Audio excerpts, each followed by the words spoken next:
Yun oh, Magpwesto Resort, King Kong. Ganda ng slide nila oh, 1 kilometers yung layo niyan.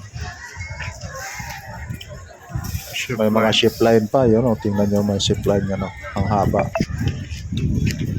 Bubusog yung mga mata mo sa dami ng mga hayop na nandyan, pero mga estatwa nga lang. Pero magandang tingnan, nakala mo totoo. Ito pa oh, itlog ng malaking manok oh. Kaya may itlog kasi lalaki yung manok. Ayan, tingnan nyo ang laki-laki. Pinakamalaki pasok sa guide ni Sir Record.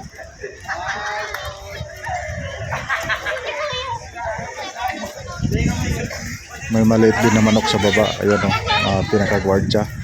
Pero alam nyo ba na ang manok na yan ay mga kwarto yan sa loob. Pwede ka mag-overnight. At mayroon din sila mga palaruan tulad ng basketball at biking. Tingnan nyo naman o. Ang gaganda. Alam nyo ba, 60 pesos lang yan. Unlimited. At ito pa yung pambato nila, yung pinakamalaking pusit. Tingnan nyo naman yung pusit na yan o.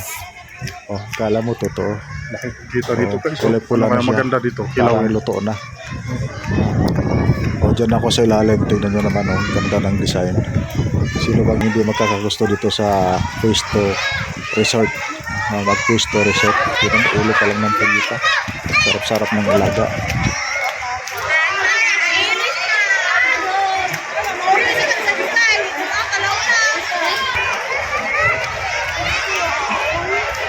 Masaya ng mga tao dito guys. Ayat pa nga yun, mga swimming pool. Oh. Ang daming naluluto. Ang lawak pa niyan guys. Kaya diba ang tubig dito na galing sa bundok.